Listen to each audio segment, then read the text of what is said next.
얼마 전 오랜만에 동창 몇 명과 함께 병원 근처에서 차를 마실 일이 있었습니다. 그날따라 병원 특유의 소독약 냄새가 유난히 진하게 느껴졌고 다들 자연스럽게 건강 이야기를 꺼내기 시작했습니다. 누군가는 최근에 2천만 원에서 3천만 원짜리 암 정밀 종합검진을 받았다며 이제는 마음이 한결 편해졌다고 말했습니다. 또 다른 친구는 자식들이 걱정해서 예약해줬다며 나이 들수록 이런 검진은 필수 아니냐고 되묻더군요. 그러다 화제가 제게로 넘어왔습니다. 당신은 의사잖아. 이런 VIP 검진은 매년 받지? 그 질문을 듣는 순간 저는 잠시 말을 고르느라 웃기만 했습니다.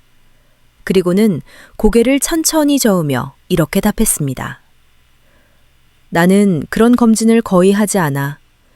돈이 아까워서가 아니라 오히려 그렇게 하지 않는 게 나에게는 더 오래, 더 편안하게 사는 길이라고 생각하거든.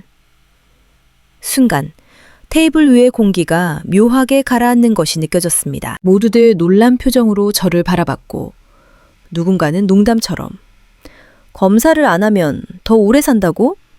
라고 되물었습니다. 그때 저는 확신에 찬 설명 대신 이 이야기를 어디서부터 해야 할지 잠시 고민했습니다. 왜냐하면 이 생각에 이르기까지 저 역시 오랜 시간이 필요했기 때문입니다. 바로 그 지점에서부터 제 이야기는 시작됩니다. 이야기를 계속하기 전에 제 이야기를 조금은 더 해야 할 것 같습니다. 저는 의사로 일해왔고 이제 나이는 75을 넘겼습니다. 병원에서 환자를 보는 시간만 해도 40년이 훌쩍 넘습니다. 그래서 많은 분들이 이렇게 생각합니다. 의사라면 누구보다 철저하게 검사를 받을 것이라고 말이죠. 하지만 솔직히 말씀드리면 저 역시 처음부터 지금과 같은 생각을 가지고 있지는 않았습니다. 젊었을 때의 저는 오히려 검사를 더 믿었습니다. 조금이라도 이상한 수치가 나오면 다시 확인했고 혹시 놓치는 건 아닐까 늘 불안해했습니다. 의사라는 직업이 오히려 그런 불안을 키운 면도 있었습니다. 그러다 보니 어느 순간부터는 몸보다 검사 결과를 먼저 들여다보는 사람이 되어 있더군요. 그런데 나이가 들고 제 몸이 예전 같지 않다는 걸 느끼면서 그리고 진료실에서 수많은 노인 환자들을 지켜보면서 생각이 조금씩 달라지기 시작했습니다. 이 선택이 정말 이 사람의 삶을 더 좋게 만들고 있을까? 라는 질문이 머릿속을 떠나지 않았습니다. 바로 그 질문이 제가 건강검진을 바라보는 관점을 바꾸게 만든 출발점이었습니다. 그리고 이 질문은 어르신들이 마음속 깊이 품고 있는 또 다른 두려움과도 맞닿아 있었습니다. 나이가 들수록 건강에 대한 걱정은 몸의 문제라기보다 마음의 문제로 커지는 경우가 많습니다. 젊을 때는 아프면 치료하고 회복하면 그만이었지만 이른을 넘기면 이야기가 달라집니다. 검사를 받기 전부터 마음이 먼저 흔들립니다. 혹시 암이 나오면 어쩌나? 수술을 해야 하면 견딜 수 있을까? 수술이 끝나도 예전처럼 걸을 수 있을까? 그리고 무엇보다 긴 입원 끝에 가족에게 짐이 되면 어쩌나 하는 생각이 꼬리에 꼬리를 물지요. 진료실에서 만나는 어르신들도 비슷한 말을 합니다. 병이 무서운 게 아니라 그 병 때문에 내 생활이 무너질까봐 무섭다고요. 더 안타까운 건 증상이 없는데도 안 하면 불안해서 검사를 받는 분들이 점점 늘어난다는 점입니다. 자식들이 혹시 모르니까 한 번만 해요 라고 권하면 거절하기 어렵고 주변에서 누가 큰 병을 앓았다는 소식을 들으면 마음이 급해집니다. 그러다 보면 어느 순간 내 몸이 보내는 신호보다 검사 결과지의 숫자와 빨간 표시를 더 믿게 됩니다. 그런데 노년기의 몸은 원래 새 것처럼 완벽하지 않습니다. 오래 달린 자동차에 작은 녹이 생기고 오래 산 집에 삐걱거림이 생기듯 나이 든 몸에는 자연스러운 변화가 많습니다. 문제는 그 자연스러운 변화를 기계처럼 이상소견으로 찍어내는 순간 사람의 마음이 무너진다는 겁니다. 빨간 글씨 한 줄이 실제 통증보다 더 큰 공포를 만들고 그 공포가 다시 더 큰 검사와 더 큰 시술로 이어지기도 합니다. 저는 이 과정을 너무 자주 봤습니다. 그래서 어느 날부터는 이런 질문을 스스로에게 던지게 됐습니다. 지금 발견하는 것이 정말로 내 삶을 더 낫게 만드는가? 아니면 남은 시간을 불안과 병원 안에서 쓰게 만드는가? 이 질문을 기준으로 삼기 시작했을 때 비로소 나이든 몸에서 굳이 건드리지 말아야 할 검사들이 또렷하게 보이기 시작했습니다. 이제부터는 제가 실제로 어떤 검사들을 하지 않기로 선택했는지, 그리고 그 이유를 하나씩 차분히 말씀드리겠습니다. 먼저 제가 굳이 하지 않기로 선택한 검사는 갑상선 초음파입니다. 요즘은 증상이 없어도 건강검진 패키지에 갑상선 초음파가 자연스럽게 끼어들어가 있고 한번 받아보면 결과지에 결절이라는 단어가 흔하게 등장합니다. 그때부터 마음이 흔들리기 시작하죠. 혹시 암이면 어떡하지? 라는 불안이 앞서고 병원에서는 아주 작은 것도 발견됐으니 한 번 더 확인해 봅시다. 라는 말을 덧붙입니다. 문제는 여기서부터입니다. 나이가 들수록 몸에는 자연스러운 변화가 많고 갑상선도 예외가 아닙니다.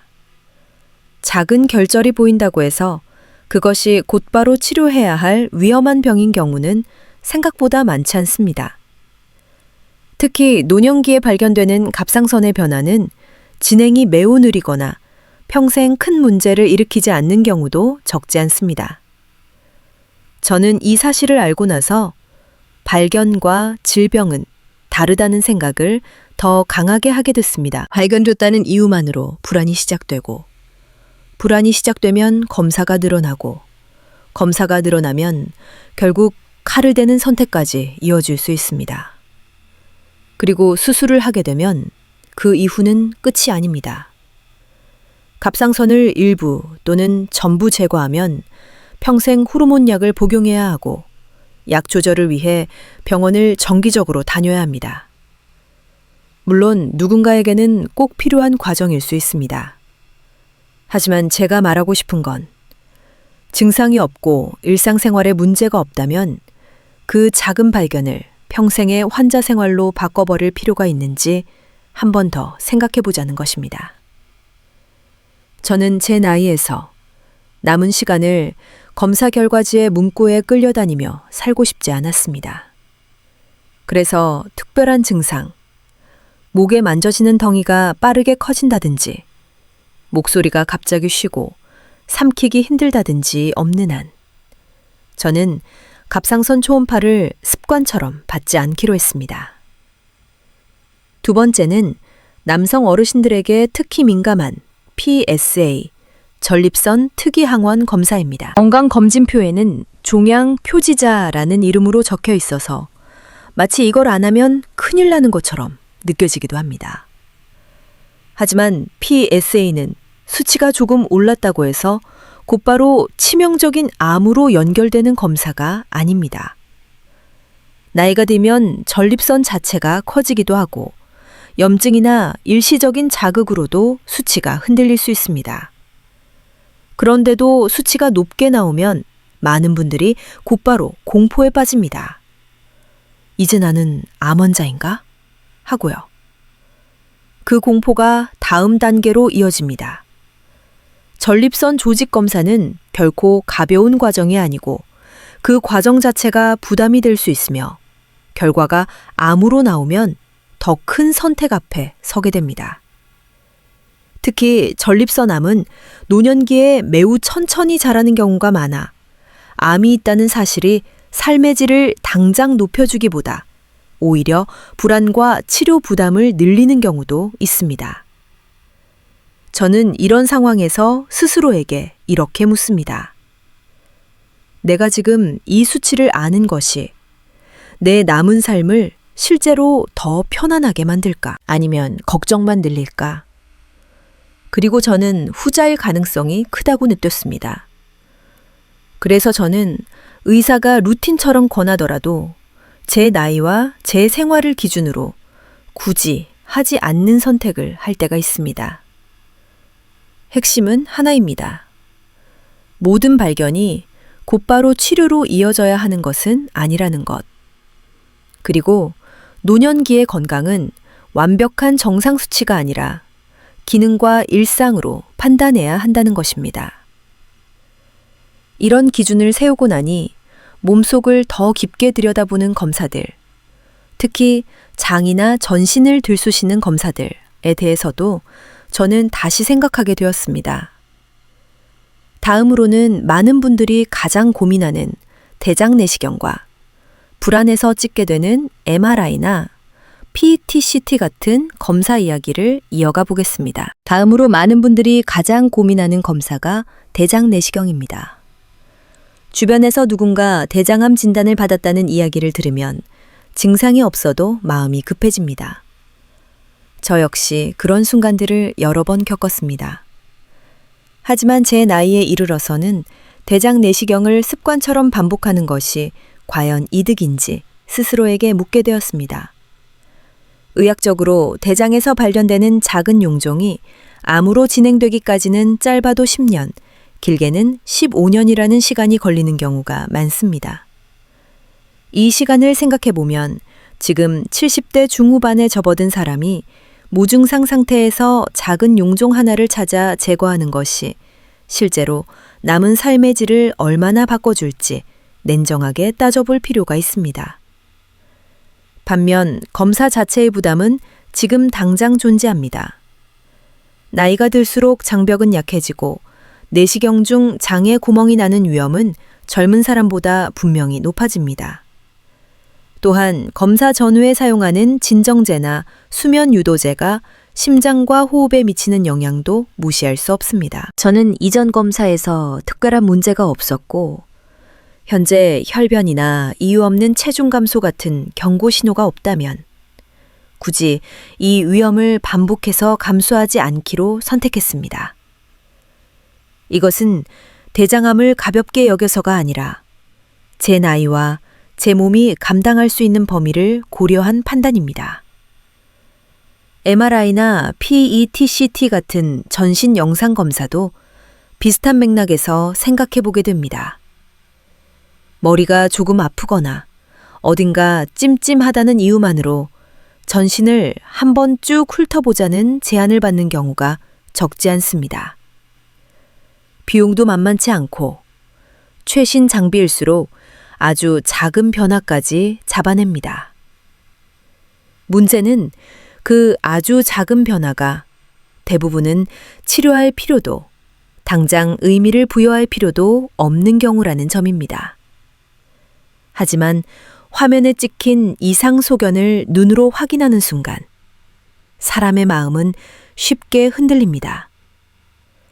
별다른 증상이 없던 사람도 갑자기 몸이 아픈 것처럼 느끼고 밤에 잠을 설치며 다시 병원을 찾게 됩니다. 그렇게 불안이 불안을 낳고 검사가 검사를 부르는 악순환이 시작됩니다. 저는 이 과정을 수없이 보아왔고 그래서 제 자신에게는 이런 검사를 아주 신중하게 적용하기로 했습니다. 혹시 모르니 라는 말보다 지금 이 검사가 내 삶을 실제로 더 편안하게 만드는가? 라는 질문을 먼저 던지기로 한 것입니다. 이 기준을 세우고 나니 검사 목록을 줄이는 대신 다른 선택지가 보이기 시작했습니다. 검사를 줄이는 것이 곧 건강을 포기하는 것은 아니었고 오히려 방향을 바꾸는 문제라는 생각이 들었습니다.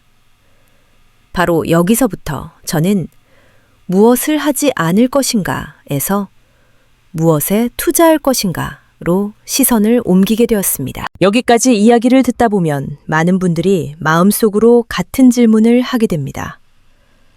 그렇다면 검사를 줄이고 이것도 하지 말고 저것도 하지 않으면 우리는 대체 무엇으로 건강을 지켜야 하나?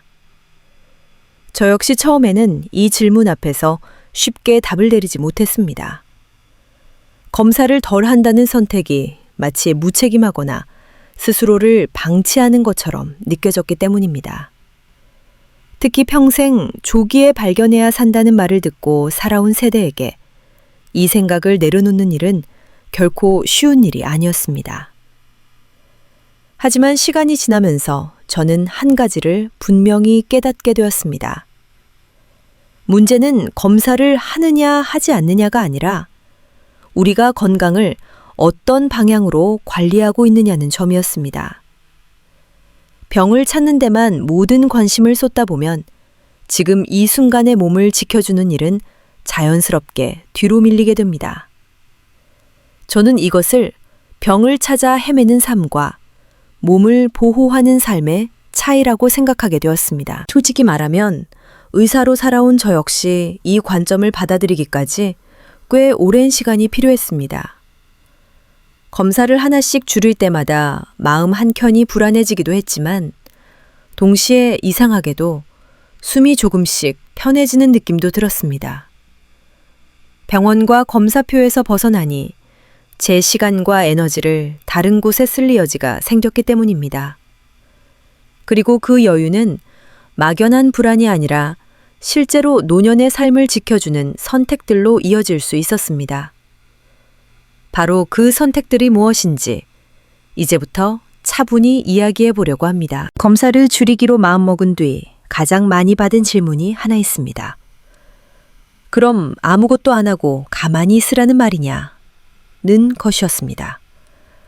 하지만 제 선택은 아무것도 하지 않는 것이 아니라 방향을 바꾸는 것이었습니다. 병을 찾는 데 쓰이던 시간과 돈을 실제로 노년의 삶을 지켜주는 데 쓰기로 한 것입니다. 그 중에서도 제가 가장 먼저 선택한 것이 바로 예방접종이었습니다.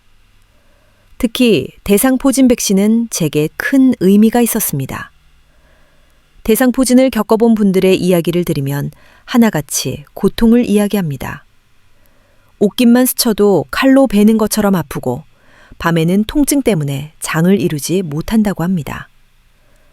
저 역시 진료실에서 그런 분들을 수없이 봐왔기에 이 병이 노년기의 삶의 질을 얼마나 크게 망가뜨리는지 잘 알고 있었습니다.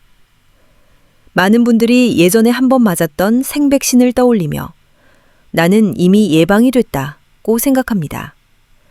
저도 처음에는 그렇게 믿었습니다. 하지만 나이가 들수록 면역 기능이 떨어지면서 그 백신의 효과가 생각보다 빠르게 줄어든다는 사실을 알게 되었습니다. 최근에 나온 제조합 백신은 2번 접종해야 하고 비용도 만만치 않았습니다. 솔직히 말하면 저 역시 처음에는 가격 때문에 망설였습니다. 하지만 이 돈이 어디에 쓰이는지를 다시 생각해 보았습니다. 증상이 없는 상태에서 찍는 MRI 한 번, 불안해서 받는 검사 몇 개를 줄이면 충분히 감당할 수 있는 금액이었습니다. 무엇보다 이 선택은 혹시 모를 병을 찾아내는 것이 아니라 실제로 겪게 될 가능성이 높은 고통을 미리 막는 일이었습니다. 폐렴 백신도 같은 이유에서 중요하게 생각했습니다. 노년기에 많은 분들이 암보다 폐렴으로 더 큰 고비를 맞는 모습을 저는 너무 자주 보아왔습니다. 이렇게 생각을 정리하고 나니 검사를 줄이는 대신 무엇을 선택해야 할지가 조금씩 분명해졌습니다. 하지만 예방접종만으로 노년의 몸이 지켜지는 것은 아니었습니다. 일상에서 매일 반복되는 또 하나의 선택이 필요했습니다. 바로 약이 아닌 음식과 움직임에 대한 선택이었습니다. 예방접종을 챙기고 나서 저는 자연스럽게 제 일상을 다시 보게 되었습니다. 많은 어르신들이 기운이 없고 쉽게 지치는 이유를 병이나 나이 탓으로만 돌립니다. 하지만 진료실에서 오랫동안 지켜본 결과 그 근본에는 근육이 줄어드는 문제가 자리하고 있는 경우가 정말 많았습니다. 나이가 들수록 근육은 서서히 줄어들고 그 속도는 우리가 생각하는 것보다 빠릅니다. 근육이 줄면 걷는 힘이 약해지고 균형을 잃기 쉬워지며 넘어졌을 때 회복도 더뎌집니다. 그런데도 많은 분들이 소화가 안 된다는 이유로 끼니를 대충 때우거나 죽이나 국물 위주의 식사를 반복합니다. 저 역시 한때는 그렇게 먹었습니다. 하지만 어느 순간부터는 생각을 바꿨습니다. 약국에서 비싼 영양제를 사는 대신 식탁 위에 단백질을 올리기로 한 것입니다. 매 끼니마다 손바닥만한 크기의 고기나 생선, 두부나 계란을 꼭 챙기려고 노력했습니다. 처음에는 부담스럽게 느껴졌지만 몸은 생각보다 빠르게 반응했습니다. 기운이 조금씩 돌아오고 아침에 일어날 때 몸이 덜 무거워지는 걸 느낄 수 있었습니다. 여기에 더해 제가 꾸준히 지키는 또 하나의 습관이 있습니다. 바로 걷기입니다. 거창할 필요는 없습니다. 숨이 너무 차지 않고 옆 사람과 대화를 나눌 수 있을 정도의 속도로 하루 20분 정도 걷는 것만으로도 충분합니다. 이 짧은 시간이 쌓여 몸을 지탱해주는 힘이 됩니다. 저는 이 두 가지를 부엌에서 시작하는 약이라고 생각합니다. 특별한 처방전도 필요 없고 부작용도 거의 없습니다. 이렇게 일상을 관리하다 보니 검사 결과지보다 제 몸의 감각을 더 믿게 되었습니다. 물론 모든 위험을 이런 방식으로 막을 수 있는 것은 아닙니다. 그래서 저는 예외적으로 꼭 한 번은 확인해 두어야 한다고 생각하는 검사가 하나 있습니다. 바로 그 이야기를 다음에서 이어가 보겠습니다. 지금까지 저는 하지 않기로 선택한 검사들을 말씀드렸지만 그렇다고 해서 모든 검사를 같은 눈으로 보는 것은 아닙니다. 오히려 나이가 들수록 중요한 건 이것저것 다 하는 것이 아니라 정말 필요한 것을 놓치지 않는 기준을 세우는 일이라고 생각합니다. 그런 의미에서 제가 예외적으로 이건 한 번쯤은 확인해 볼 가치가 있다고 판단한 검사가 바로 복부 대동맥류 초음파입니다. 이 병이 무서운 이유는 평소에는 특별한 증상이 거의 없다는 데 있습니다. 속이 조금 더부룩하거나 허리가 뻐근한 정도로는 구분이 어렵고 많은 분들이 아무 불편 없이 지내다가 갑작스러운 상황을 맞기도 합니다. 그런데 다행인 점도 있습니다. CT처럼 방사선을 쓰거나 몸에 부담을 주는 검사가 아니라 초음파로 비교적 간단하고 안전하게 확인할 수 있다는 점입니다. 특히 과거에 담배를 피웠던 남성이라면 위험이 더 높을 수 있어 저는 평생 한 번 정도는 확인해 두자는 쪽으로 마음이 기울었습니다. 물론 이 역시 모든 사람에게 무조건 권할 수 있는 것은 아닙니다. 제가 강조하고 싶은 건 검사를 하기 전에 반드시 스스로에게 물어야 하는 질문이 있다는 것입니다. 만약 결과가 이상으로 나오면 나는 그 다음 단계, 추가 검사나 시술을 감당할 마음과 체력이 있는가?